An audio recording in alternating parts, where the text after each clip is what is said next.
My name is Emily Hall, and today is December 18th, 2017. This morning, I'm interviewing Janine Joseph at the Edmond Lowe Library for the Deep Roots Oklahoma Authors Oral History Project. Janine, you're a poet and creative writing professor. Your poems and essays have been widely published, and you also have a book of poetry out called Driving Without a License that was published in 2016 and was a finalist for the Oklahoma Book Award in 2017. Thanks for taking the time to talk with me today. Thank you for having me. Yeah. Where were you born and where did you grow up? I was born in the Philippines, and I lived in the Philippines until about a month before my 9th birthday, and that was when my family immigrated to California. What was it like growing up in the Philippines? What do you remember about the people or the landscape? So, I remember quite a bit, but I also lived a very strange life in the Philippines. As a child, I started working at the age of 3. I was a child star in the Philippines and pretty much worked up until my family immigrated. And so, I have these memories of playing in the neighborhood with my friends, but I also have a lot of memories of sitting in like makeup chairs and then being given directions and having people, fuss with my hair. So the first commercial that I did was for Kraft Cheddar cheese. And the final commercial that I did, and it's the only one that I don't have a copy of. It was for Dunkin' Donuts. It was the last commercial that I did, and it was aired after my family had immigrated. But in addition to commercials, I did quite a few commercials. But in addition to that, I was also a child model. So you can pick up the Sunday paper, and for this one department store called Rustan's.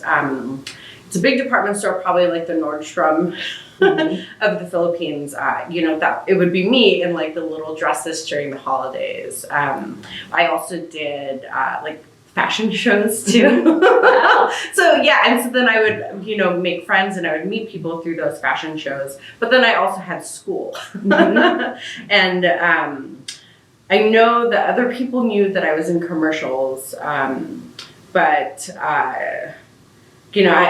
Those lives were just so completely different. I actually didn't even realize that I had such a strange childhood until probably when I was in graduate school, and I sort of offhandedly mentioned, there's Dunkin' Donuts, because I moved from California to New York for graduate school, and it was in graduate school that I was living in New York, and I saw Dunkin' Donuts, and I kind of just offhandedly mentioned I didn't realize Dunkin' Donuts was an actual thing outside of the Philippines.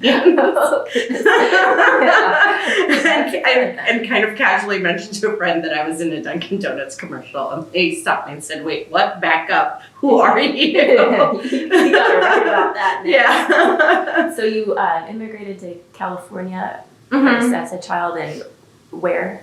Riverside, California. Riverside. Yes. And so when we first immigrated, we were staying with family living in Moreno Valley. And then when my family purchased a home, they purchased a home in Riverside, California. Okay. What was it like growing up there? In Riverside? Yeah. It was certainly different, right? It's so funny. There are certain things that I got used to doing in the Philippines, pretty much covering my body in baby powder because it was so humid there. That when we moved to Riverside, California, and Southern California is very dry, I would still just fill myself with baby powder. And it never occurred to me that it was something that we had done only because it was humid in the Philippines. And so, the landscapes were certainly different. When we immigrated, I was having nosebleeds all the time because it was just so dry. My hair became very, very straight in the dry weather. Those are, strangely enough, the things that I remember the most. And I remember, of course, the first few friends that I was starting to make. Strangely enough, I think because I had a background in acting, and so in addition to the commercials, I was part of repertory, and so I was part of this I don't know, like I went through this training with this repertory and they would always put out plays. But because I had a background in acting and maybe a background in theater, I think it helped me assimilate in very different ways and much faster because I just copied what everybody else around me was doing. Including the way people talk about it. Like my friends at school would stand. For the most part, the children were just really interested in me. Mm-hmm. But I was also, I'm very outspoken and I'm very friendly, and so I made friends very quickly. And I think, my other classmates were just interested in me because I had come from, a totally different place. Right.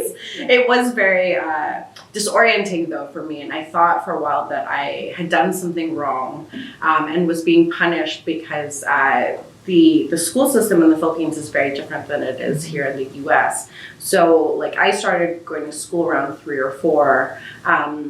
We even have a grade between first and second grade called preparatory. Yeah. And so I was in the 3rd grade in the Philippines, but the school system is much more advanced. And so when I started 3rd grade, the materials that were being covered were maybe about like 2-3 years behind what I already knew. And so I remember having a conversation with my dad on the ride home after he picked me up from school, and I asked him what I had done and if I was being punished. And being forced to I thought I was being forced backwards in grades. And my dad was trying to explain to me that, the school system is very different here, and they put you in the year that you were born. And they were having difficulty trying to convince the school that I was smarter than the age group that they put me in. But I think maybe because we had come from the Philippines, that they were not as willing to hear, my parents out. So I got, I did get lucky because my first teacher here in the States, Mrs. Smith, in 3rd grade, realized very quickly that if she didn't give me extra things to do or different things to do, that I would cause a lot of trouble in the classroom because I was very chatty and very friendly. And so she gave me different books to read and gave me different homework assignments and kind of held me to a very different standard. Yeah. Was there a particular book that kind of stands out from that time that maybe you read or felt some kind of attachment to? Harriet the Spy. Yeah. It was the first book I think that she, if I remember correctly, it was a book that she gave me when everybody else was at recess. She says, I want you to read this on your own, and you write a little report and you tell me what you thought of it. Yeah. So, what did you think? Do you remember? I don't even remember. That'd be fun to have. I did feel very special though that I was getting a different book. Yeah, and I think books can definitely do that for people, and especially children. Is there anything else that you can remember reading? And it doesn't have to be from childhood, but maybe something that just made you feel just inspired or transported or transformed in some way. At that maybe at a younger age. So I know there's going to be a lot of books and maybe authors we'll talk about a little bit later who meant a lot to you. Yeah, just that early experience. Probably around the same age, my dad went into some bookstore. I don't even know how he acquired this book, but I remember he came home one day and he said, I got you this book. I think it was called something like Adventures in Dreamland. I don't even remember, but I know I still have this book. It's probably at his house in a box in the garage. But it was a signed copy. It wasn't made out to me or anything, but it was certainly a signed copy. And my dad wanted me to have it because it was a signed copy, and he thought that I might be interested in the book.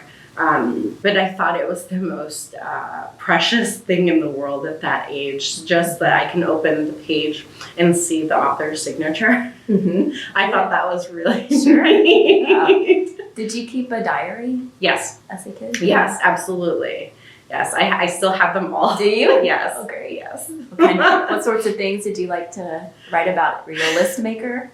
Yeah, so long before I even kept a diary, I kept lists of things. In the Philippines, we would often have someone who this sounds perhaps strange, especially to say this in America, but we would have like a driver.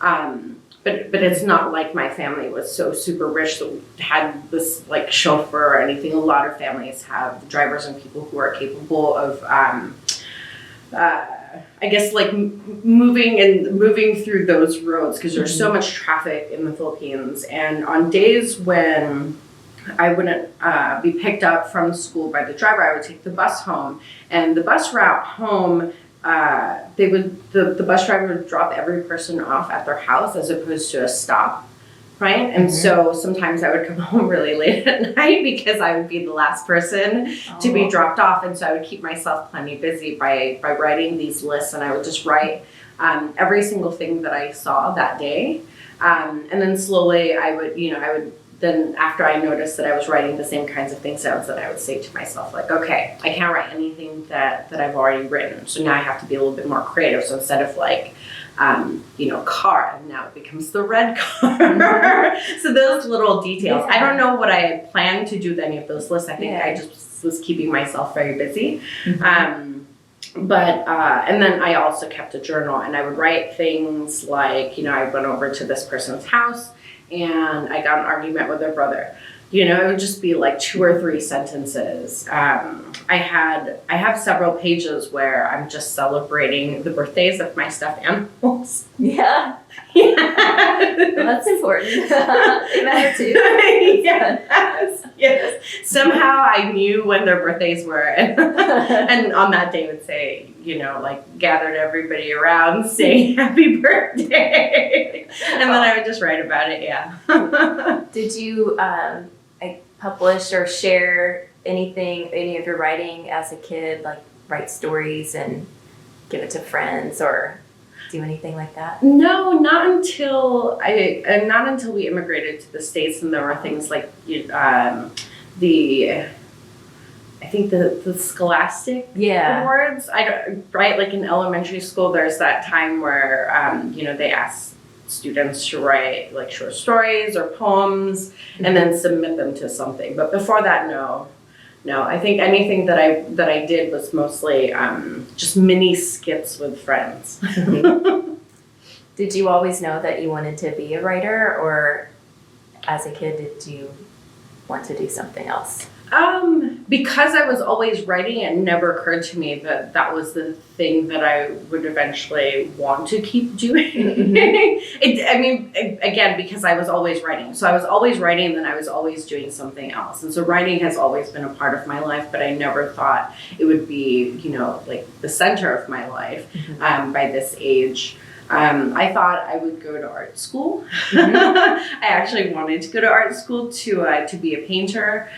So that was something that I was thinking about quite a bit. And toward the end of my senior year of high school and beginning of college, I decided that I couldn't do both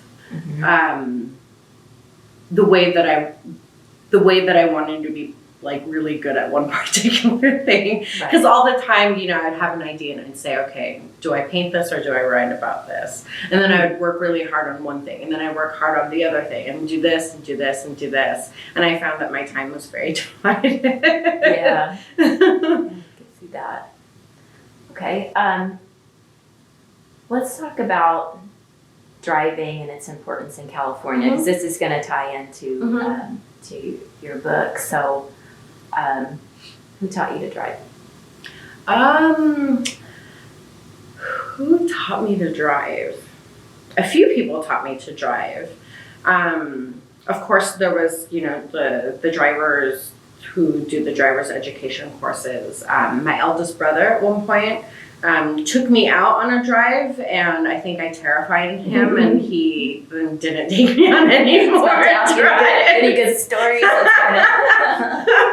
Where I was going with that. It was sort of like this disastrous turn that I had to make across an intersection. Like I wasn't cranking the wheel enough, and so it was a very, very wide kind of turn, and he was like, no more. And we had only really gone like a quarter of a mile away from the house. We drove to Jack in the Box to go through the drive-thru. It was a really strange day. For some reason, I was craving a hamburger, and at that time I ate no red meat, so it was very strange that one day I was just like, I need a hamburger. And my brother read that as, this is very important. She never asked for a hamburger. She doesn't even know what that is. So we're going to take her. But also I had, so my boyfriend, when I was in high school, he took me out driving too, which is, I guess, not something that he should have been doing. But he had this huge truck, and he figured that if I could learn how to drive a truck, then I can drive anything else. Mm-hmm. That's not really the case. Transfer. Yeah, but he would just let me drive around his family's neighborhood, and in that neighborhood I knew quite well, so I always knew whereabouts to turn. And then I remember on his street he had pulled out the trash bins so that I can learn to parallel park, and so I would just keep knocking the trash bins. I was going to ask myself about parallel parking, especially in a big old truck. Yeah, it was really tough. Yeah. I'm terrible at parallel parking.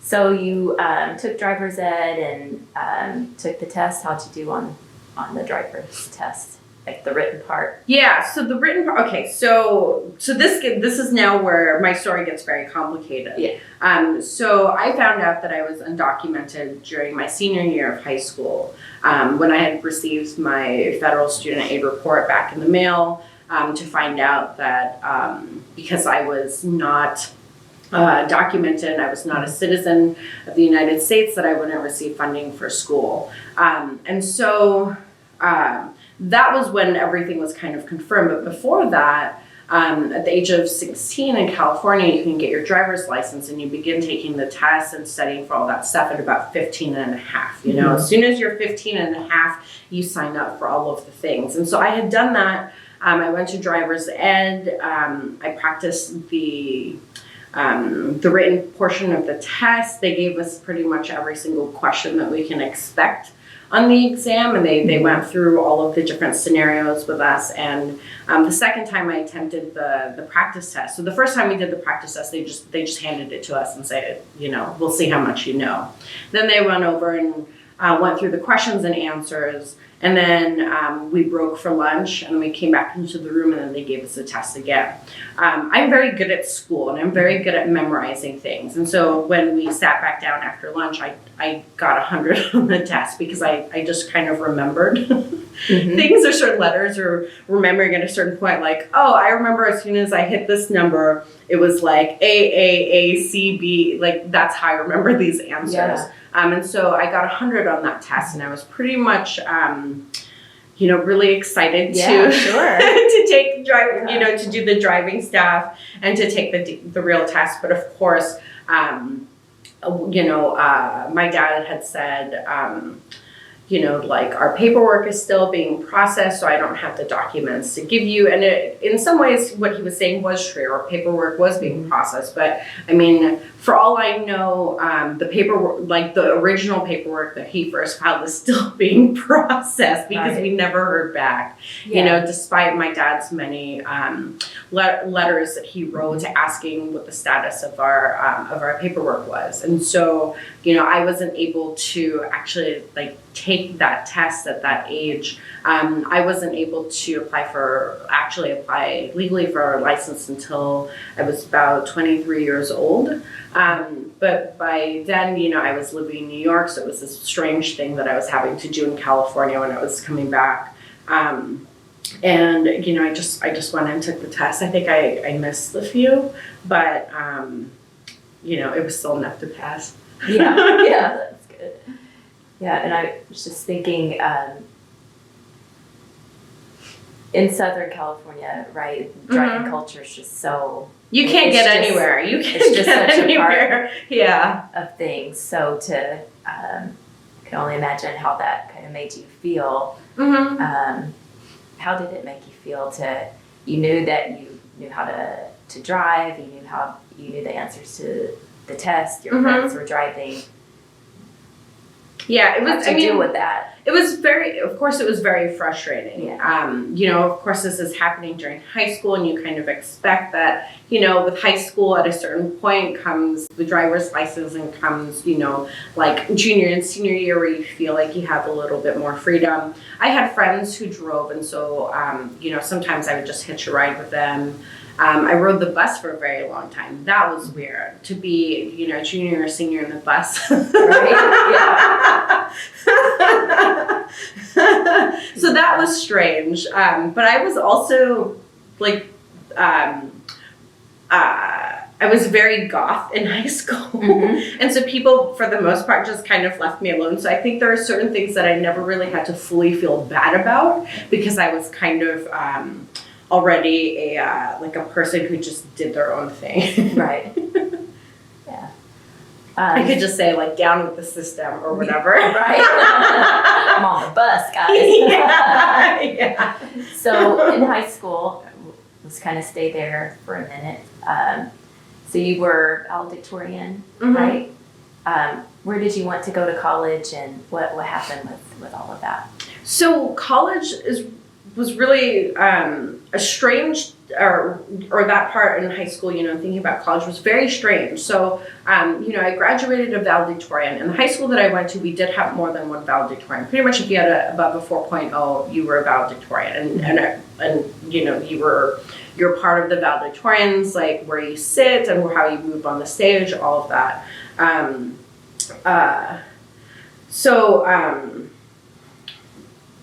Repeat back to me again the question that you were just asking before I go on a different tangent. Where did you want to go to college, yes. and what happened? So, I had really strong grades all throughout high school. And somehow it never occurred to the high school counselors to sit down and talk to me about college. I think it was because I, was like a weirdo at school, dressed all in black and hung out with, I think, other students who they just assume would probably not go to college. So, when I was in elementary school, I tested for GATE and I got in. And it's like the gifted and talented education program. Mm-hmm. I don't know if other places have different names or different acronyms for that. But because I was in GATE, it was something that just kind of stuck through junior high and high school, though I never went to any of the meetings. I just didn't get along with the other students who would be part of that program. But I remember I got this, I think one of my teachers pulled me aside and said, because you're in GATE, during lunch period today, you need to go to this class because they're going to be talking about the SATs and college prep. So I went, and at that session, they gave all of the students who had been marked with GATE, they gave us SAT study books. And I remember being very angry. You'd think I'd be very happy, but I was very angry because I asked point blank, I said, why are we getting these free books? And, they kind of, in so many words explain that, well, we're just assuming that, that you are going to be the group that goes to college. And I was like, I have friends who want to go to college and they have to study for their SATs too. And they're not going to get this study session. So maybe this is also why the high school counselors kind of just let me be. So I didn't go to any more meetings after that. I was like, I don't agree with this. I'm just going to study on my own or study with my friends because now I have this book and this book has all of these cards, these little study cards. But I thought it was really unfair. But because I didn't continue going to those meetings, I just kind of, I think, fell through the cracks. There was one high school counselor who was not my counselor, Miss Vincent, who pulled me aside one day and said, I saw your grades. Where are you going to school? And I said, well, I'm not really sure. No one else in my family. My eldest brother, I think did maybe about 2 years. But then he dropped out because it was really, really expensive because he was paying out-of-state tuition because none of us had documentation. But I didn't know any of this, right? He was just away at college or just never home. Mm-hmm. But I thought it was just so unfair, right? That no one, that the high school just kind of picked who they thought maybe would go to college and then didn't give any more support to anybody else. But it wasn't until Miss Vincent pulled me aside and said, where are you going to college? I think you should apply. And it was like the Gates scholarship, the Gates Foundation. If I'm not mistaken, something to that effect. She was like, I think you should apply for this scholarship because your grades are really good. And I did eventually apply to it because, I found out that I was undocumented and I couldn't do any of that stuff. But I got really no guidance, and I didn't really have a family that sat me down and said, let's think about college. I always knew I wanted to go to college, but beyond that, I didn't really know anything. So I just applied to the general UC system, because you could do an application that goes to all of the schools in the UC system. And then I applied to University of Redlands. It's this private school in California, in Redlands, and that was the school that I wanted to go to, because I could do an individualized major. I wanted to do some combination of business and English. Okay. Yeah. We need it. Yeah. But I got into that program. I actually got into that school. But they gave me a general admissions. They said, all of our freshmen are just regular admits. You can apply to that individualized study program starting your sophomore year, but we want to make sure, right, that you go through your first year here and you have a sense of what it is that you want to do before you do this individualized study. And I wrote back to them and I said, I absolutely know what I want to do. And I wrote this sort of long letter where I was explaining why I wanted to combine these two areas of emphasis and what it is that I wanted to do with my degree. And then I got another letter in the mail that said, all right, you're going to be our first freshman who's admitted to this individualized study program. So I was all set to do that. And then I found out, of course, that I couldn't go. And I was receiving scholarships from them, but because it wasn't going to cover everything and I would have needed the rest of the financial aid to cover the rest of it, I didn't end up going. They were willing to work with me, though. Yeah. So, tell me where you did end up going and what did you major in? Community college. Okay. Yeah, so I enrolled in local community college because I couldn't go anywhere else. When I eventually did apply to schools, I applied to 3 schools, UC Santa Cruz, University of Redlands, and then the safety school, which was UC Riverside. And it was a safety school because I was in Riverside. But I didn't want to go there. I wanted to go away to college. I really wanted to go away to college. Yeah. But when I found out I was undocumented and I couldn't go to any of these other schools and I didn't have financial aid, I enrolled in the local community college where it was only $11 a credit. Wow. Yeah. So I got my AA there and then I transferred to UC Riverside after arguing with administration that I should pay institution. Yeah. I really did it. I really did it. Yeah. It's so expensive. It is really expensive. It is really, really expensive. And they were going to try to charge me out-of-state tuition, and I found myself a loophole. I went through all of the buildings on campus, and I just pulled pretty much every single flyer that I saw that had anything to do with anything. And I sat at home and I read through all this stuff. I read through all of these various forms, because there was one form that they told me that I needed to fill out because at that time in California, we had AB 540, which allowed people who graduated from California high schools to pay in-state tuition if, say, they moved out of state and then came back to California. So they wanted to, protect students who maybe, went to a California high school, but maybe their parents divorced or something. They had to move out of state for a year and come back, and they wanted to come back for college. And so this would have been able to allow them to pay in-state tuition. So that was the form. They were like, well, if you fit into this category because you graduated from California high school. But then they had all of these things, like you were not eligible if, and then it had all of these things. And there were all these different visa letters. And they were saying that because I was a student who had been born in a different country, then I would have had one of these visas. And I said, but I don't have anything anymore. So, because everything I have is expired, and I took photocopies of everything. I said, everything I own is expired, including the tourist visa that I came in under. So technically I don't have anything, and that was my loophole. And I talked with a lot of people by phone, and after that I got a letter that said I can pay in-state tuition. I don't know why they listened to me. It's not like I was calling and saying, I have a lawyer. Right. Yeah, you made a good argument, and you found it. Just finding the way. Yeah. So I've read elsewhere that you took a creative writing class with a slam poet named Mark Gonzalez. Yeah. Okay, can you tell me about him? So he was a student in the class. He wasn't a teacher. Yeah, so he was a classmate. Okay.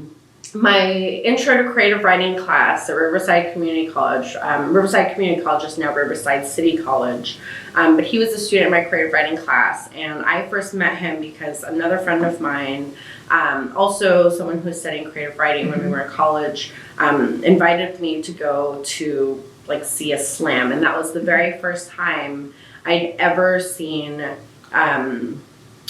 I guess poetry that way. And because he was one of my classmates, I asked him all these questions. You're someone who goes around and tours, and he was on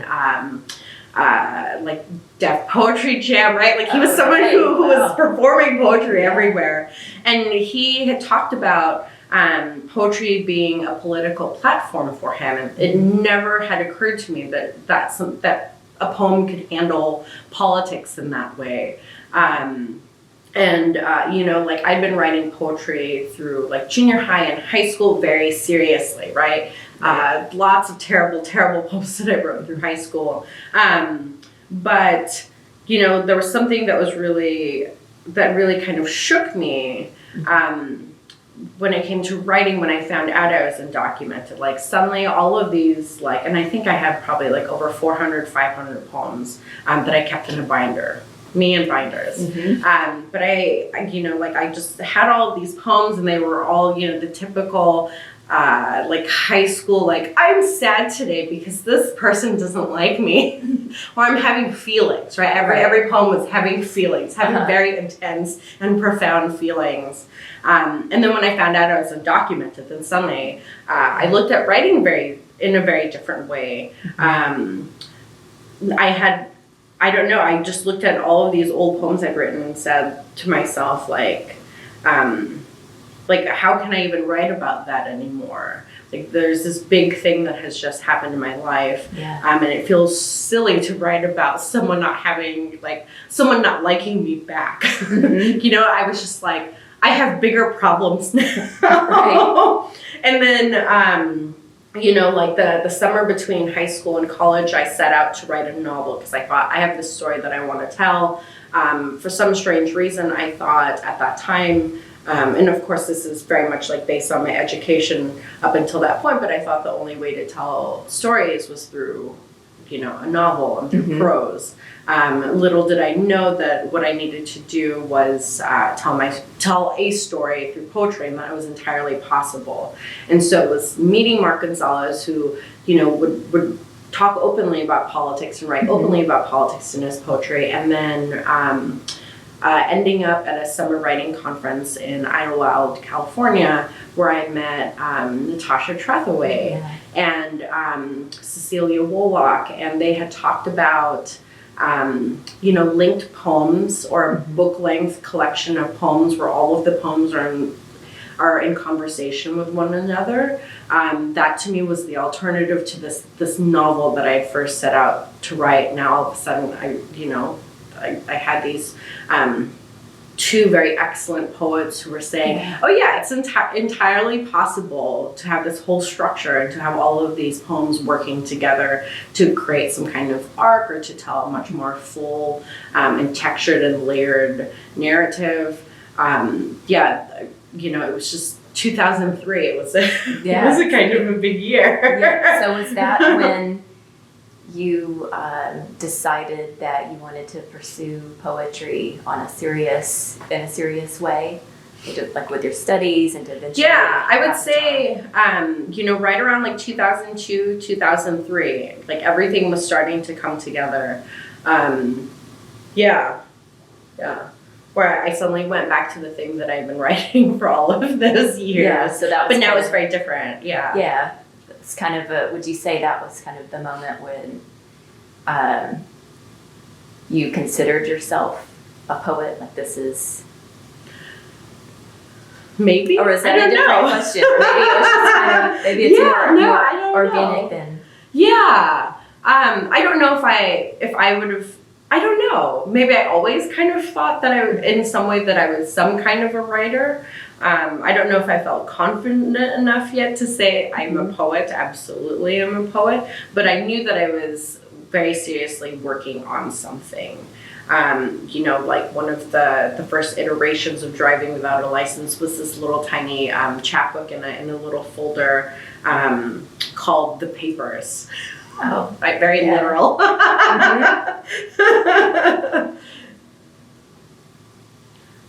So you earned your MFA from NYU, right? What was that experience like? Was there any mentors that you had in particular that really stood out to you, or? I had a lot of wonderful teachers at NYU. The first teacher who I had, so my first semester there was Philip Levine. And Philip Levine, Hey. Yeah. He was wonderful. He was so absolutely wonderful. And I still think of him as having, I guess, really shaped, I think, both me as a writer and me as a person. So my first semester at NYU was also like those months were leading to the months where I was becoming a permanent resident. And so my experience in New York was very, very different because the person who I was in California was a person who was undocumented. My time in New York was being someone who was a permanent resident. My time in Houston is being a person who is a citizen. So all these cities have very deep connections to all of these places. But my first semester at NYU, because I just moved there, my poems were just terrible, absolutely terrible. It was the first time I moved out of the house. It was the first time that, I would be walking down the street and then suddenly snow would appear. I was riding subways, I was someone who didn't necessarily have to be in hiding all the time, but I was still having a tough time transitioning. But it really affected my poetry. I started writing prose poems. I couldn't figure out line breaks anymore. It's like I didn't even understand what a poem looked like. And I met with Philip Levine, and I would sit with him during office hours. And I just, at the very, very start of all of our meetings, or not every single meeting, but before we even sat down to meet regularly, I told him, I think I'm going to produce trash this semester. I told him, I have no idea what a poem looks like. I have no idea what I'm doing, but I feel like I have to work through this before I produce anything else. I just knew that there was some kind of disruption to my work. And he was like, okay, that's fine. We can talk. And then we would talk about California because he, was from Fresno. And we would just talk about California. We would talk about work. And I think in some way he liked me as a student because I was a student who worked and who had terrible retail or terrible food service jobs. And I think in that way, he felt like maybe there was something that we could talk about very quickly, which was work life.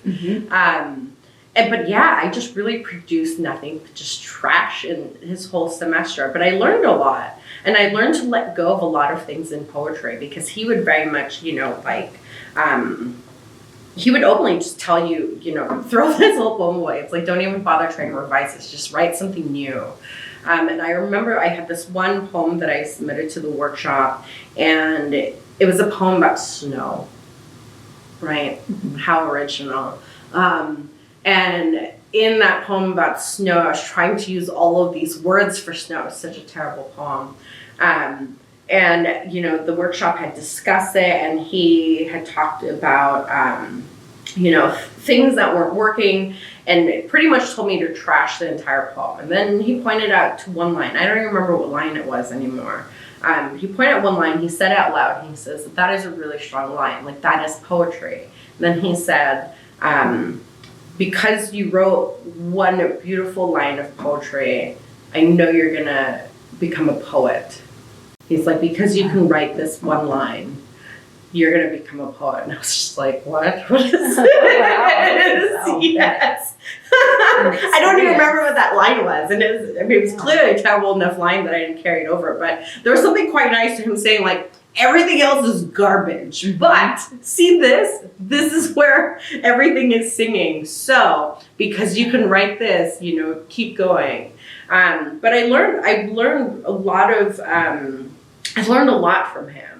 Again, both in terms of being a poet, but also being like a human being in the world. And he was always sure to remind us that above all things, right? Like we could be writing, we could be living in New York as poets, right? And as artists, but to always remember that we were human beings first, right? And we don't get a pass to be jerks, or we don't get a pass to be lazy, or get a pass to be, all these other things that maybe people associate with like artists who are only thinking, right? These like narcissistic, like navel-gazing artists. He always wanted us to remember that, that didn't give us a pass to be jerks.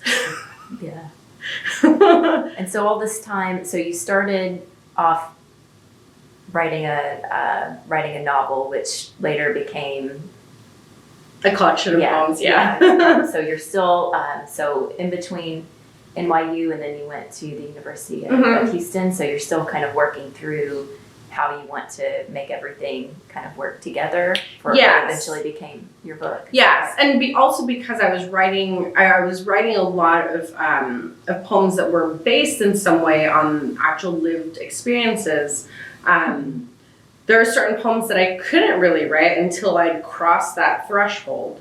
I would have poems, and a lot of the time I was rewriting old poems because I was either in a different part of the paperwork process, or I had just learned something new, that particular semester. And so, I write a poem that was really like a poem that I've been trying to write for many, many years, but didn't realize it, so I'd have all these different drafts, not the same poem, but it was clearly something that I was trying to articulate. And it wasn't until I read like this poet, or learned how to do this thing, or learned this particular thing, that poem, became the thing, the final draft of what I wanted to create.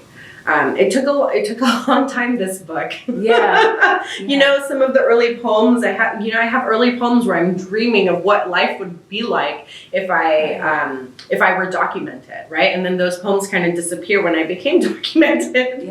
Because then now the perspective is entirely different. Kind of in that liminal space for a bit until you could go and have that other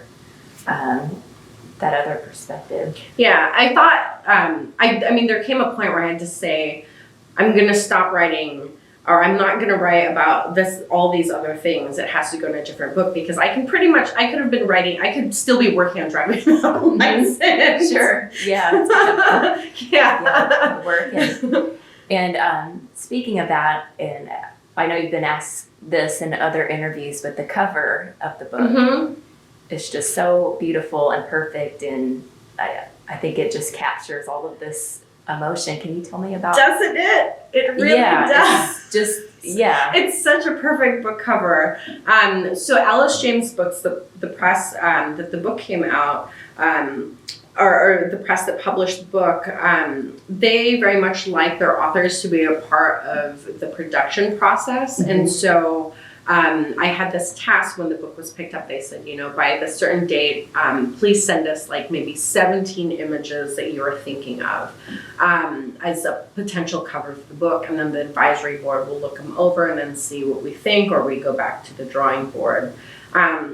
So I spent a summer just scouring through art blogs and different artists' websites and asking friends, like name some artists who are of interest to you. And then I would go and just look at all of their work online.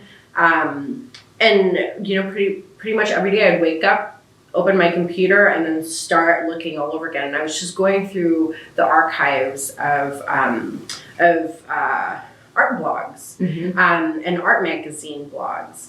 And I found a painting by the artist Michelle Blade in the blog of this art journal called Boom, but it's like B and then lots of O's and then M. And I'd been going backwards through their art blog. And so I was back maybe about 3, 4, 5 years across multiple blogs. So I would keep all these tabs open in my computer so I wouldn't lose track because everything was like back. And I was just working backwards through time really. But I landed on one of her paintings and I thought it was interesting enough, and I kind of like bookmarked the painting and said, okay, I'm going to look this artist up later. And eventually, I looked at her website and I found that she did this series called 366 Days of the Apocalypse. And pretty much the premise was very similar to NaNoWriMo for prose writers in November and National Poetry Month for poets in April, where, for the month of April, poets write a poem a day. But what she did is she sat down and said, for an entire year, I'm going to paint one thing. One painting a day for this 366 Days of the Apocalypse. Wow. So I found this series on her website. And it begins from day 366, and you have to work backwards. Everything is working backwards through time for this book. And I was interested enough that I found my way to day 56. Now, I don't know how many pictures or how many paintings are on each page. It could have been 5, and I was just going backwards in time, 5 paintings at a time. But I landed on day 56, and I remember the moment I scrolled down, and then I just saw this image, and I looked at my partner Eric, and I said, "This is my book cover. This is absolutely my book cover." And by this point, I had maybe about 13 other images that were saved in this file folder that I was preparing to send to Alice James Books. And I said, I'm going to tell them that this is the one that I want. I'll send the other ones, but I'll tell them which one is my favorite. And it was just really so strange to just suddenly find a perfect image for the cover. And Michelle Blade is a California artist. Wow. And she got her MFA from a school in California. I think it's like California College of the Arts, I think. But around that time, I had a publication that was coming out of the journal there. It was really strange how all this stuff was coming together. But yeah, it was kind of nice to realize that, that I found something that somehow, right, this 366 Days of the Apocalypse, day 56, all of a sudden it's the cover of my book. It's almost too perfect. Yeah. It's almost too perfect. People always joke and they ask me if I ask someone to paint that, because they're like, but that's you though. In that driver's seat, they're like, it looks exactly like you. Yeah, it's just a really striking. Yeah, it looks like it was custom made. Yeah.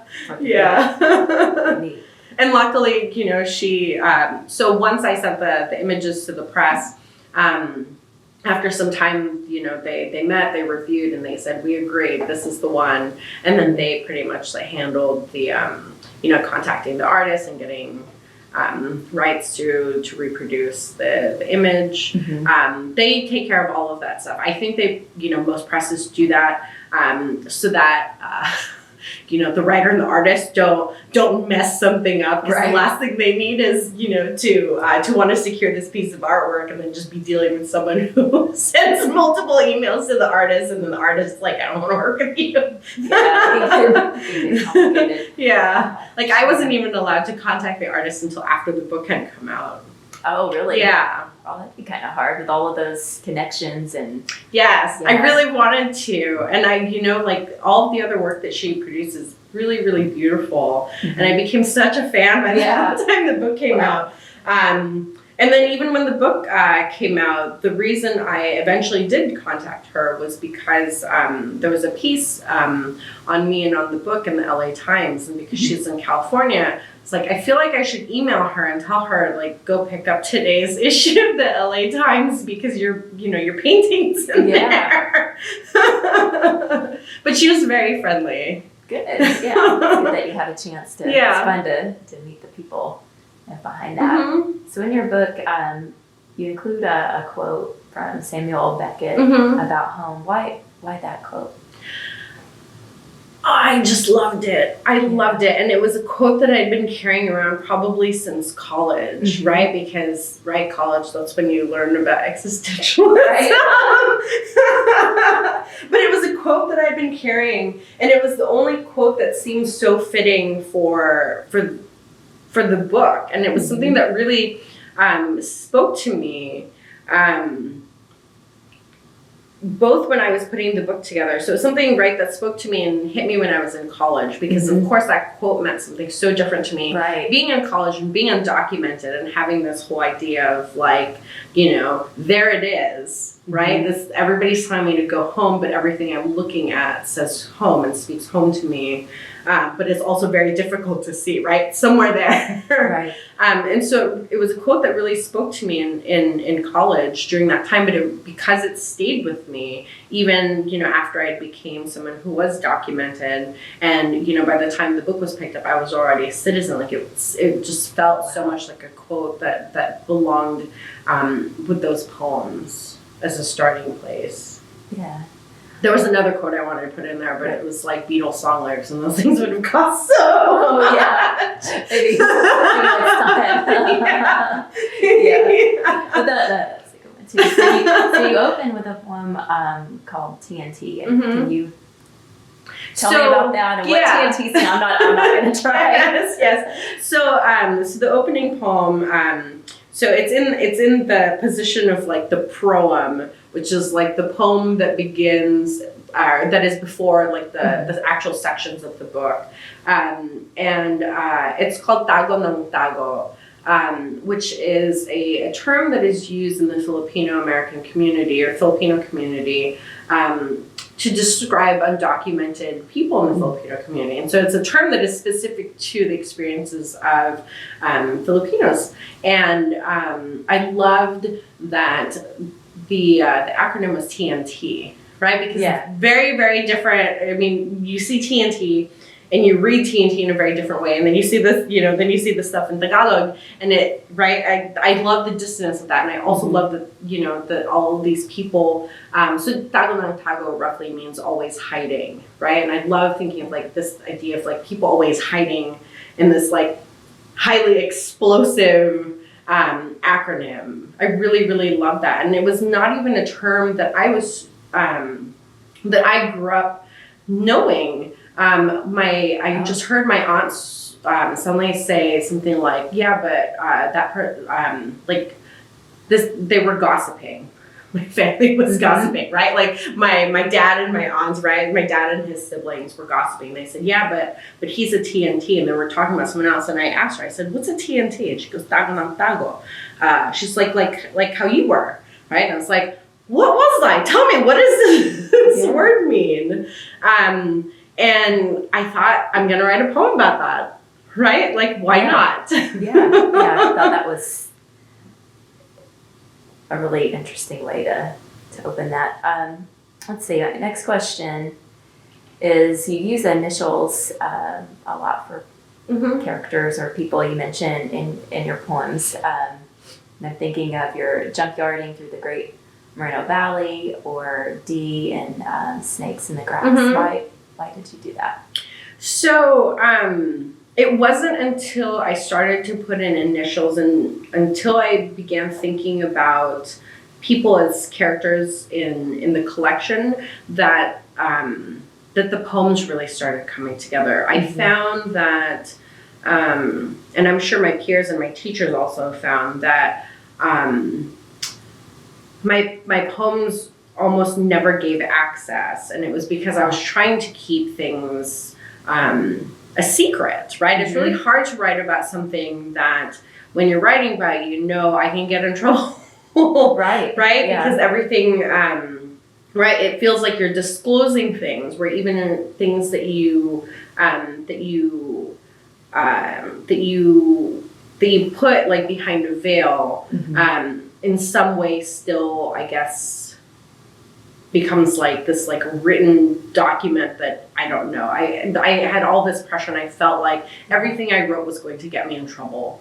And so then I was just always writing these very cryptic poems. And this is really where my mentors helped to guide me, because I didn't feel comfortable ever telling, my peers, like, okay, just so everybody knows, Right. let's all get on the same page here. Like, I'm undocumented. I'm trying to write through this experience and this state and this identity.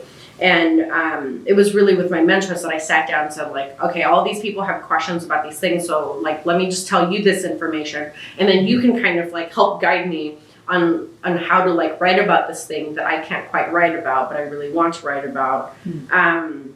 And at NYU, one of my teachers there, the poet Eamon Grennan, was someone who like sat me down and said, I can see that you're building a world that is unfamiliar to us. I think that was a really helpful way for him to frame it, which is that, like this reality that you're trying to write, no one understands it, right? Because it just looks different to us. And so he told me, like, you're making all of these leaps, but you're not telling us how we're getting from point A to point B. So he said, first you have to give us like the road, and you have to light that road, and you have to put street signs, and we will follow you anywhere as long as we can trust that you're going to take us to things that feel kind of familiar. And it was starting at that point, right, that the book opened up to me, because before that it was all poems that were sort of talking about this thing or using a metaphor to talk about this thing. It was such a mess. And one of then the next step became like really thinking of both. In some way I was always thinking about the eye of the collection as someone who is not me, but someone who I was writing some of my experiences through, right? So she was always someone who was very different from me. And I think that was left over from the novel, because I had a very clear character in that novel. But that doesn't necessarily mean I was thinking of all the people around me as characters. They were still people to me. And I didn't ever want to say anything that would make anyone be able to pinpoint like, oh, this was this person in her life. Because I was always afraid, right? Because I was writing at a time where, like, if your teacher knew you were undocumented and didn't report you, then they could be charged with a misdemeanor, right? And so I never wanted to incriminate anybody. Then all of a sudden, I just put in like an initial. It's just like, I'm going to stick this in here as a placeholder, because I don't even want to write in a draft a person's name, right? Like, this is how paranoid being undocumented made me, where I was afraid, right? Like, being undocumented, like when I found out, that was the time where I stopped writing in journals. I was really afraid of the things that we see happening now, where like long after like a writer has died, people go through their diaries and say like, here are all the things that connect to the work, blah, blah, blah. It's not like I was thinking I was in any way going to be that, that I was going to be famous, but I don't know. It just made me really nervous that there would always be this record of something else. I put an initial there, then all of a sudden, like, I heard this character speak, and suddenly all of these characters started popping up. And it gave me freedom, right? Just to put that single initial there. I tried for a while to like write a name and then to highlight it all black so that it would be like blacked out. And I was like, I can kind of like see how long that name is. I didn't like it. Wow. And also I would just have all these like black bars all over my poems. But even then, right, like, because I would write the name and then I would like highlight it and then, right, but it would maintain that shape. But then all of a sudden that initial just became like this single thing. And the more that I wrote, the more characters started popping up. Like the character B, for example, I was writing a poem where the S character was there. Then all of a sudden I realized the lines were getting longer and the syntax was changing, and the way that this character was interacting with the I was very different. And I was like, this is not S. Who is this? It was like all of a sudden, this new character had popped up. And, that shapes the writing too, to realize, that now you have a new character in this story. Yeah. What do you do with this character and why are they suddenly appearing? Did your peers, when you were workshopping maybe through some of these, have any resistance towards these initials? Did they understand it? Did you ever feel like maybe some of the pieces just had to work together with others? I always had a sense that the pieces would have to work together with others. In workshops, my peers were always saying things like, you have to tell us what the context is. And I would tell them, every poem would then begin with that context, right? So every poem would do the, let me now begin to tell you this story. Now that that's under your belt, now let me begin with the poem. And so, and this was something that I talked about with my mentors quite a bit was, at what point do I just trust that the reader gets it, right? That they know this information, now can read everything in the collection through that particular lens. And so that was always something that I just kind of had to trust, right? Like I would listen to the things my peers would say and figure out like, is this a question about this particular poem? Is this question about the work as a whole? But again, like knowing that it was entirely possible to write books where these poems can be linked and be interconnected and talking to each other was this lesson that I learned from like listening to Natasha Trethewey and Cecilia Wallach talk about their work. Yeah. So you have a poem called Wreck. Mm-hmm. Can you tell me about that and what inspired it? So, Wreck is actually the very beginning of what I'm imagining the next collection will be, the poems that I'm working on now. So when I was in Houston, my first semester working on my PhD, at the end of the first semester, actually we're pretty much creeping up to the anniversary. Facebook, it's funny, Facebook has those like on this day X amount of years ago. Yes. And it didn't always used to. It's only, I think, been like a year and a half maybe since I don't think it's been a full 2 years. But now, right, I'm very aware that there's this anniversary that's popping up. So when I finished my MFA, like I did my thesis and when I assembled the collection, I knew in some way what poems were missing or what I hadn't talked about yet because I'd been able to see like the full complete spread of everything that I thought was finished. And so when I started my PhD, I knew that, right, that I had these gaps to fill and I was going to write that book, try to send it out for publication and work on a new manuscript for the dissertation. Well, at the end of my first semester at University of Houston, I flew back to California, right, for the holidays, and my dad and I were involved in a car accident. It's always this strange moment when I'm doing readings, because I tell them, I understand the full irony of standing up here holding a book that says driving without a license, and now I'm going to talk to you about a car accident. Yes. So I was in town for the holidays, and my dad was driving me to LA Fitness, which was maybe like a mile away from his house. And he was driving me there, right, because I didn't have a car because I flew back from Houston. And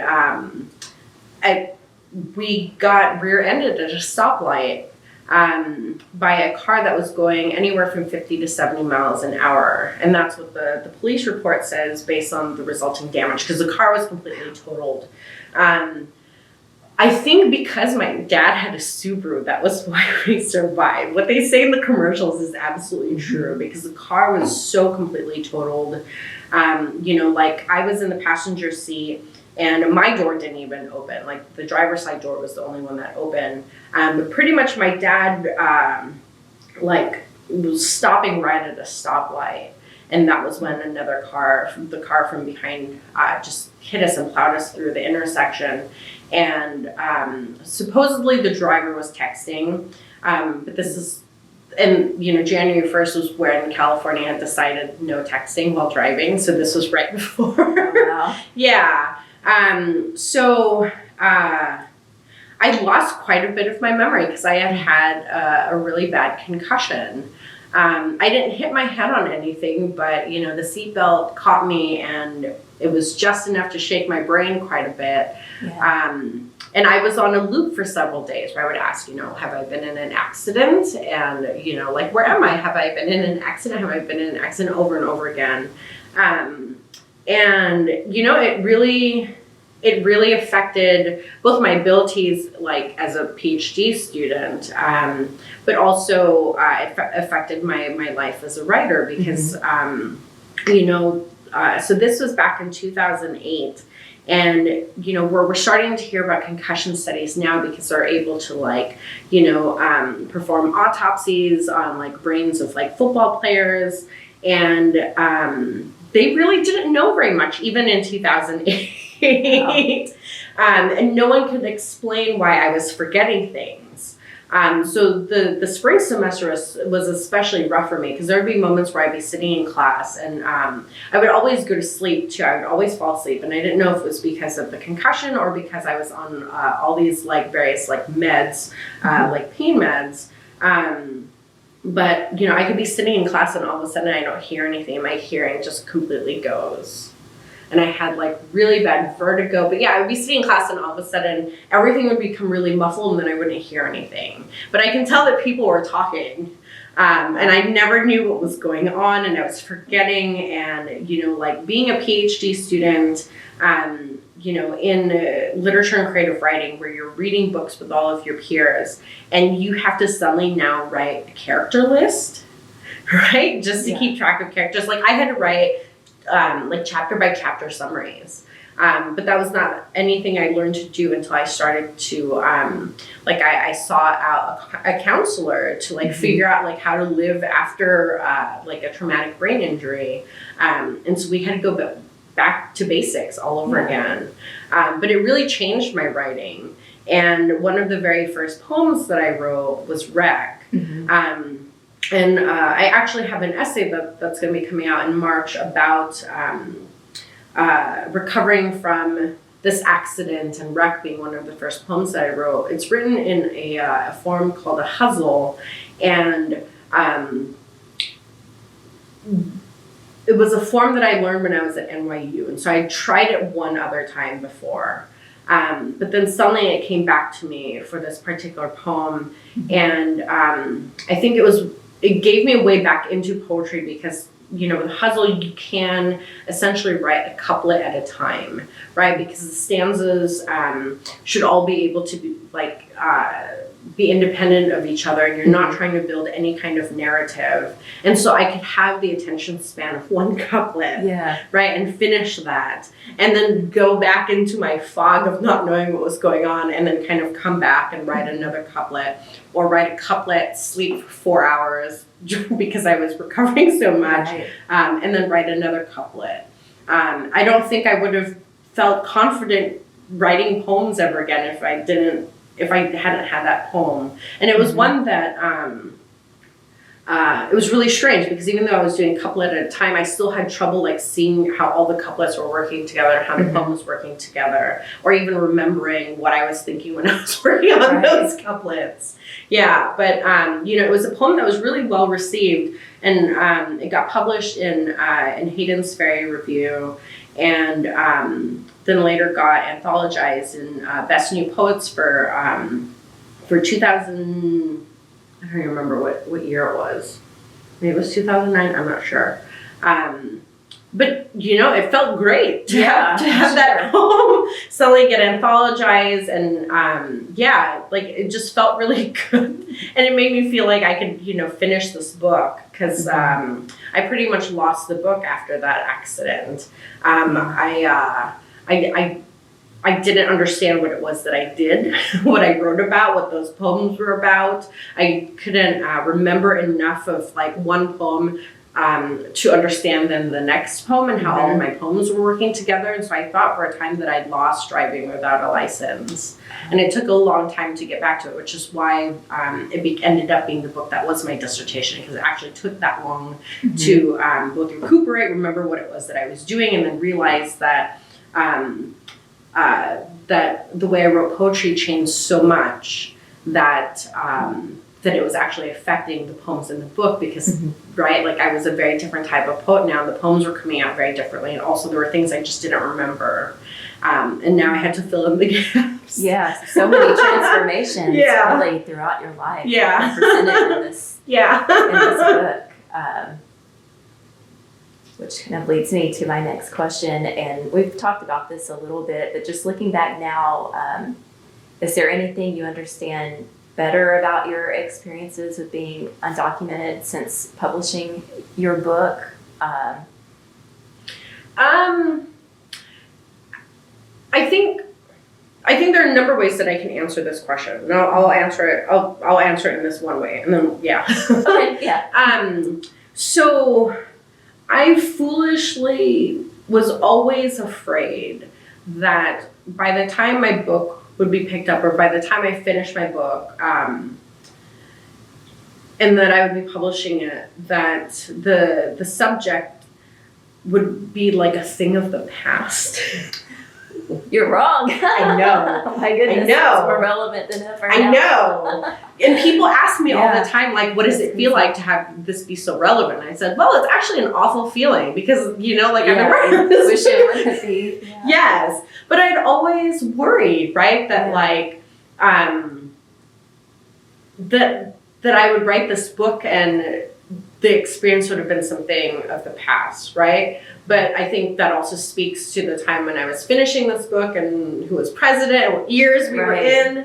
But I mean, I've been working on this book really since 2001, right? Like I started to work on this novel after graduating high school. And 2001 was the year that the first iteration of the DREAM Act failed to pass. And so even now when people ask me things or, you know, say things like, you know, we are not progressing, I know we are because I'm having this conversation with you, which would not have been a possible conversation in 2001, right? Like people are equipped in very different ways now and they have the vocabulary to talk about immigration. They also have an interest to talk about immigration because it's, you know, like there are all these people who are coming out and saying like, I'm undocumented or I'm someone who has DACA or my parents are DACA, right? Like people are talking about this in a way that was not happening in 2001, right? Like, you know, on social media, I can watch people say things like, you know, like pass a clean DREAM Act. Whereas like in 2001, I was like going through like the LA Times, right? Like the January 1st edition where they say like, here are all the things that are going to change starting like the new year, right? And like finding the thing about the DREAM Act. And I still have this, this like newspaper article, right? Like finding the DREAM Act and seeing that it didn't pass. And that was a thing that I was really hoping would pass because that would have made it possible for me to go to college, right? So there's all this history in the making of this book. And, you know, so I would say that like there's certainly like this arc there and this trajectory. And I think I have a very different perspective on immigration now. Just because I've had to write and live through all of those years. And I know now, right, that it was a silly thing to think that like, that there would be immigration reform by the time my book came out. Yeah. Or that it would be what it is right now, you know? Yeah, it's always changing. It's kind of a side note, I guess, but you're also active on Twitter, right? And sort of.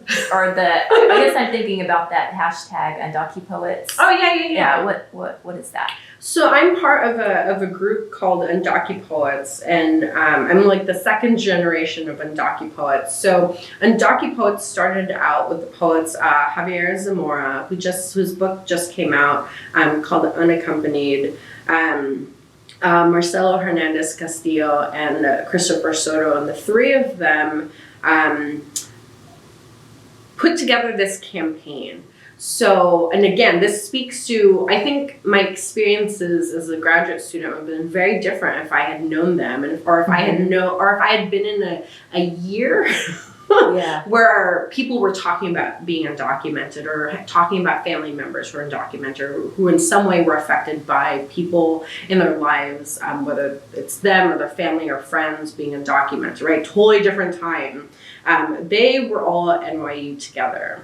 And they realized that even with DACA, there were still all of these book contests that would say, you have to be either a U.S. citizen or permanent resident to submit to this book contest. And so pretty much any person who was undocumented or who had like temporary protected status or who had DACA or who had all of these other things in place that gave them the things that these contests would need to be able to pay them, right? So social security numbers or tax identification numbers. They just saw that all of these guidelines were very outdated, right? That no one had revised them to even be open to other people who were in some way, or who had these numbers, right? These numbers that would allow these contests to give them the $1,000 for their book being picked up or the $2,000. And so they put together this campaign and put up this petition to ask these 10 major first book and book contests to change their guidelines. They had a lot of support. These big contests changed their guidelines and actually wrote language that was a little bit more inclusive, but also actually accurate, right? Because you can't just say that the reason why, you're not eligible to submit is because you need a social security number, you need a tax identification number, but those protected statuses give them those numbers. You can't really say, right, that that's the only reason why they're not allowed to submit. So they revised all of this stuff. Then the second wave of undocupoets was working to apply for this grant through Amazon Literary Partnership.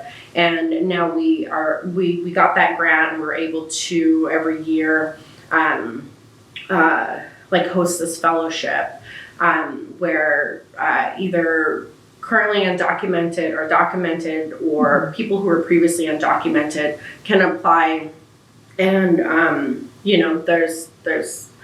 there's money involved, right? So this year, the first year there were 5 fellows, but this year we're doing 2 fellows so that the pool of money is a little bit larger to split. And to really support writers who maybe would not otherwise have that support or who would not be able to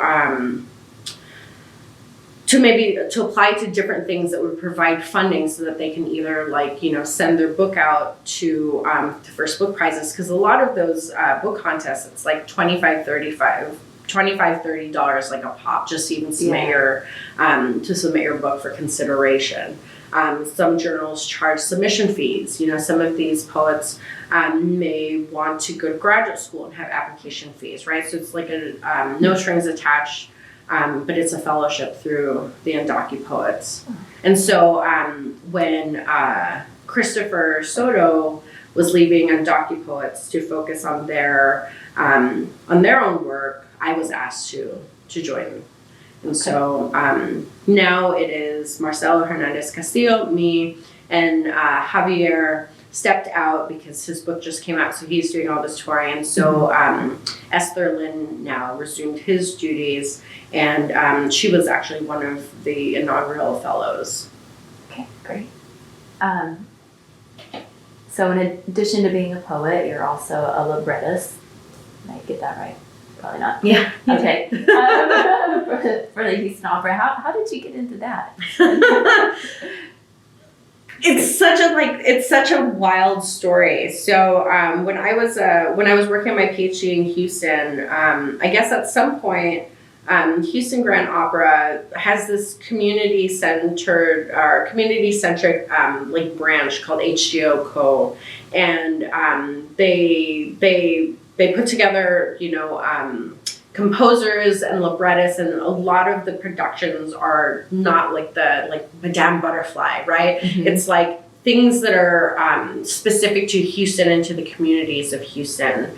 And they were working on their 4-year East Meets West series. And I think at some point they reached out to all of these other arts organizations in Houston and asked for recommendations because they wanted to do something a little bit different for some of these operas. So they were thinking what if we put a poet or a novelist instead of just hiring, someone who's just a librettist, what would happen?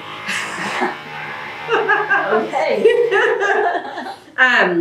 And at some point, my name had come up. So I was recommended by Rich Levy, who runs this organization in Houston called Imprint. And it's an arts organization. And they work really closely with the creative writing program at University of Houston. And so because I was in that program, they knew a little bit of the work that I did, send the recommendation along with a few other names, I guess. I'm not really sure. But at one point I just got an email that said like, hi, I'm blah, blah, blah from like HO Co. Like, would you, we would like to kind of like meet you. And I ignored the email at first because I thought it like, right? Who thinks the Houston Grand Opera is trying to like contact me? Because it popped up in my spam folder, right? And so along with all these other things, right? So it like I just saw like Houston Grand Opera, and I really thought it was just like I'd ended up on some kind of mailer, right? And I was being asked if I wanted to sign up for season tickets. I don't know what I thought, but at no point did I think, right, did I click on the email, right? I just saw what the header was, and I saw it with all of my other junk, but at no point did I think, right, that someone is trying to see if I might want to write a libretto. So several months go by, and then when I was like going back and checking my spam folder again because there was more spam, like I saw it there and I decided to click on it, and then I read the email and I was like, oh no. Yikes. So I actually wrote back to them just to apologize for not having responded to their email, right? I was, I explained like ended my spam folder, like I didn't even feel like, I don't know. But it had been several months. But somehow, right when I emailed them, they were looking for a new librettist for their Korean opera because they had a librettist, but the librettist and the composer did not get along.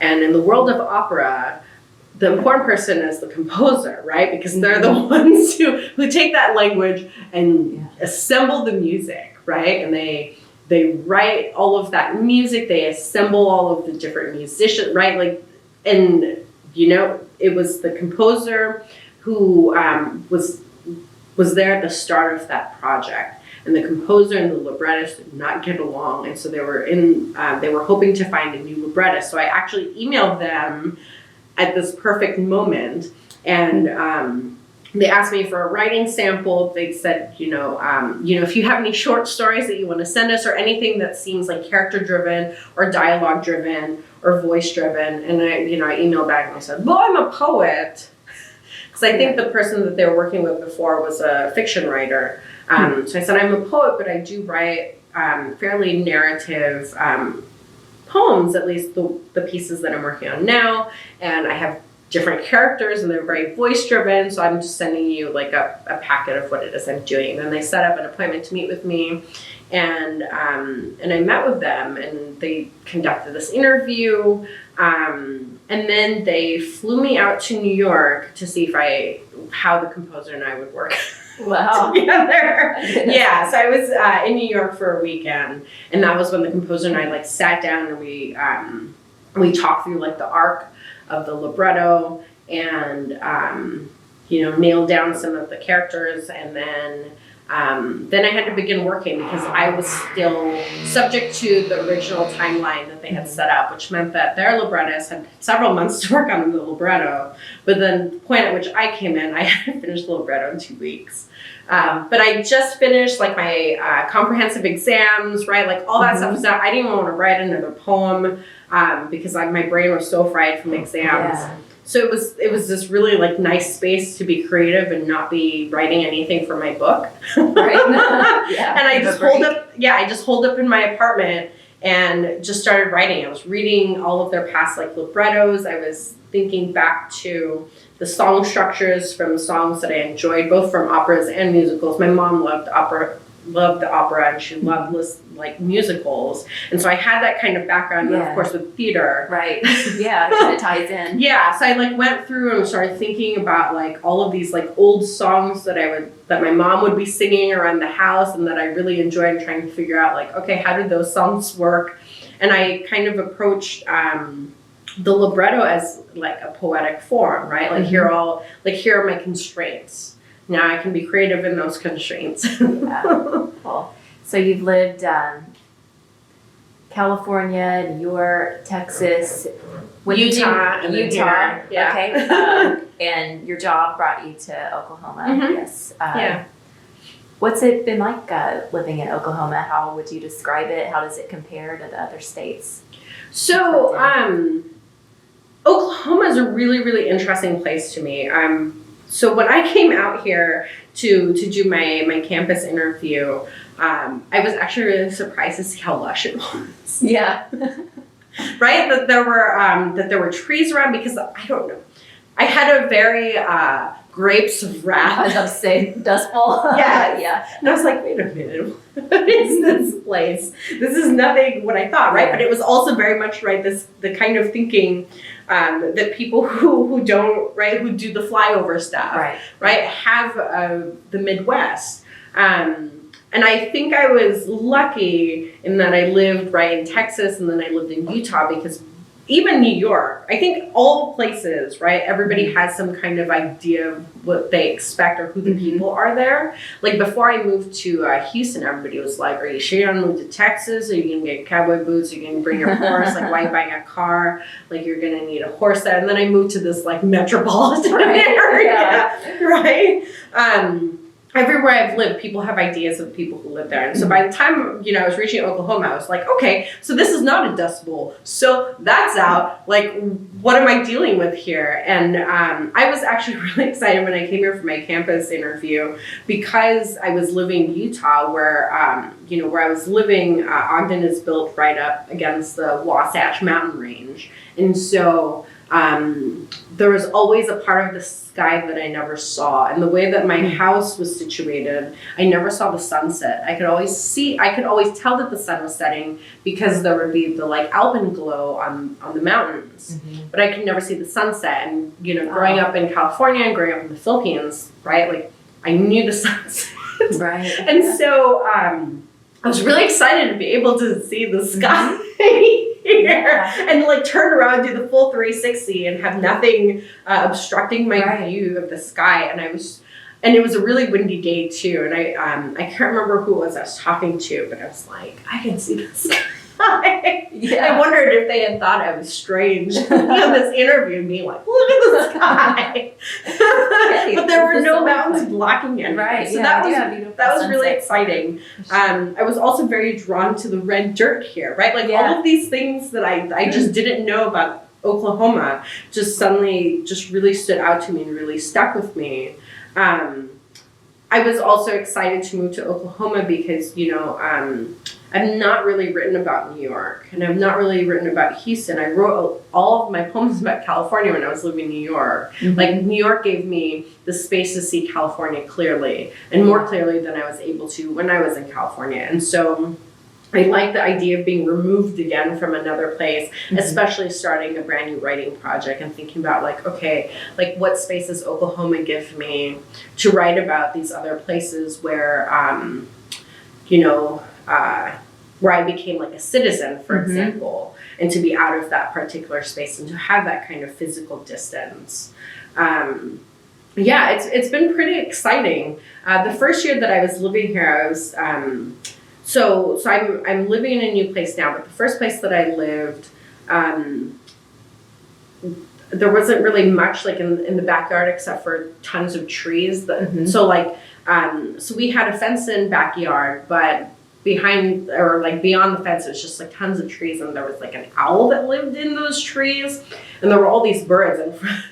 And all last year, I would sit in the backyard and I would just like watch the birds flying around, which was not something that I'd been able to do anywhere else. And I was thinking to myself, I get it now. I get why there's so many birds in poems. And for a moment, I was afraid that I would become a poet who was suddenly now so excited the way that I was excited to put snow in my poems. Now it's birds. I graduated from snow and subways to birds. Okay. There's so many. And all of a sudden, it was like, I get it. I get why there are birds in poems. right? Like all of a sudden, all of these things that I've been reading in poems and just being like, oh, why is everybody so obsessed with these birds and always a bird?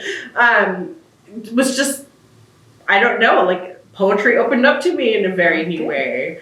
So you can work here. Yeah, it was really strangely exciting. And now I really kind of like dig, I don't know, like the birds, the dirt, the trees, all of these things that I really didn't have access to because maybe I was living in the city.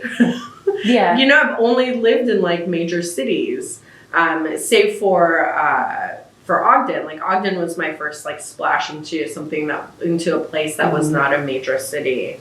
And then, you know, Stillwater is so much smaller than Ogden. Yeah.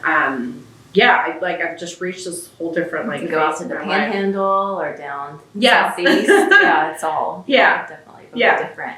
And there are neighborhoods too here in Stillwater that actually remind me of the first neighborhood that my family had immigrated to. So that is also very like wild and strange to be looking around and thinking to myself like, I have immigrated here before. So kind of speaking about your work as a professor, what do you encourage your students to read? Everything, widely. I'm always aware, almost too aware, I think, sometimes of reading blind spots.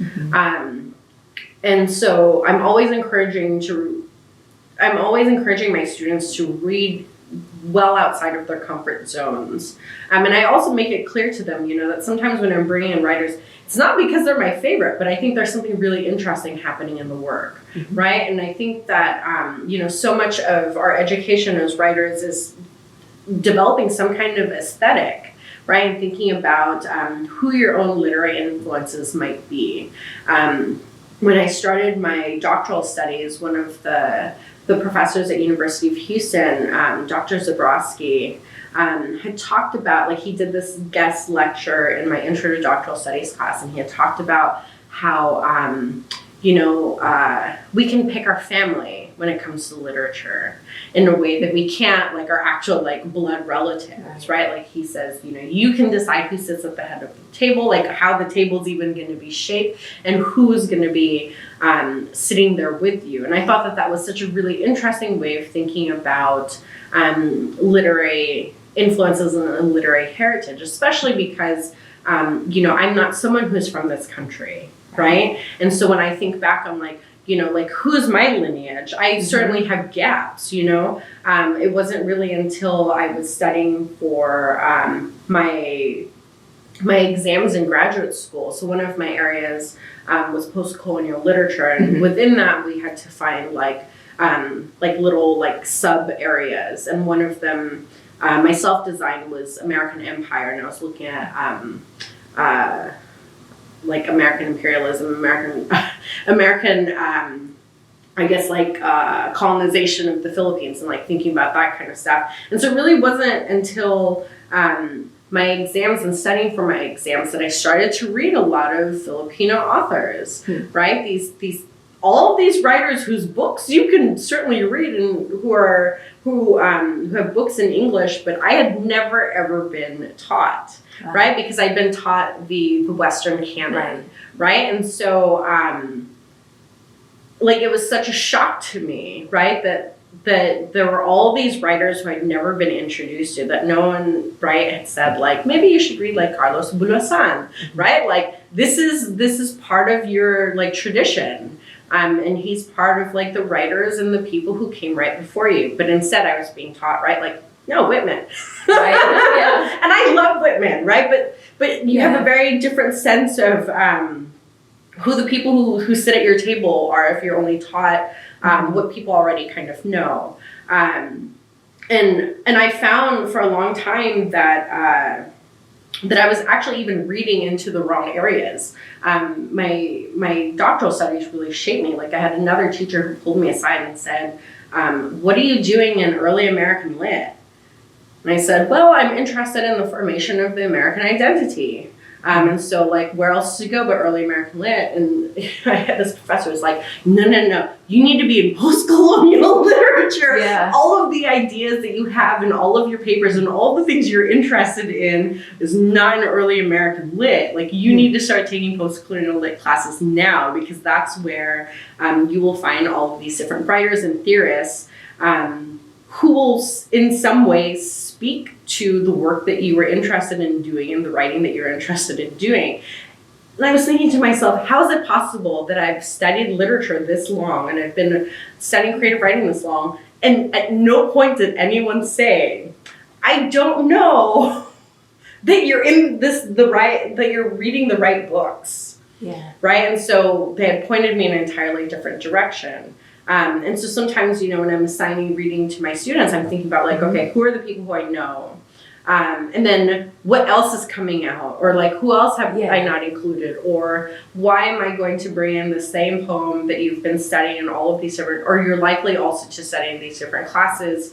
So I'm constantly, trying to just change whatever it is that I'm having my students read pretty much on a semester to semester basis. So I give myself a lot of work. And I also have them reading a lot of contemporary work, because it's exciting to be able to say, like, invite a writer to talk to your class via Skype, right? To have these living writers talking to your students and talking about how writing is not dead and how poetry is not dead, and poetry is very much alive and thriving in the world.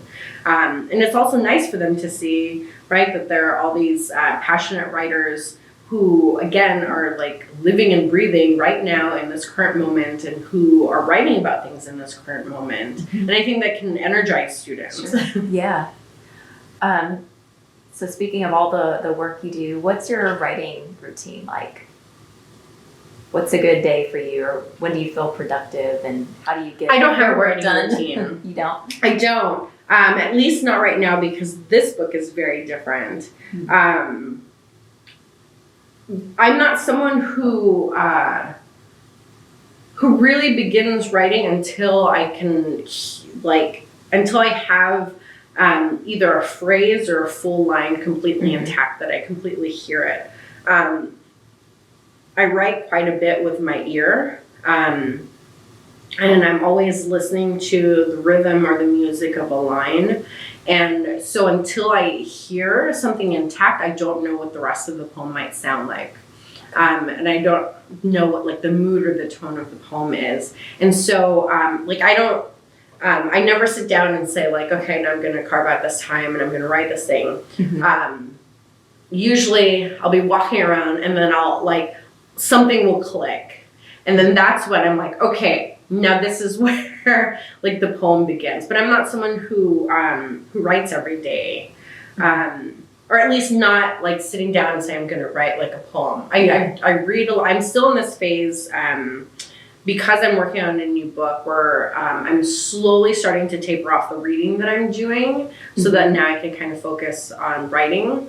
Like the actual writing, because I think of research as also part of the writing process, and reading all these different poets, and reading write about like things about the brain and traumatic brain injuries and concussions, right? Like, so I think of that as all being part of like writing too, and I'm taking down notes, but I don't really like sit down and like have like a certain time of day where I'm writing. I always do need a long, like many hours all at once. I can't do like an hour every day. I would get nothing done. I would just think about how that hour is not enough.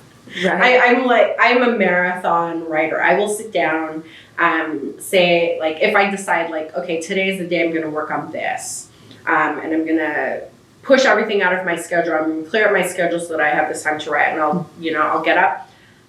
Maybe I'll start writing at like 10 in the morning, and then I will be writing until like 8 in the evening, right? And I'll do a page, and that's really it. Because I edit as I write, and so it doesn't help me to just like run through a draft and then like go back and revise it. I'm revising as I'm writing, and if I can't get it right in that first version, then probably the poem is lost to me.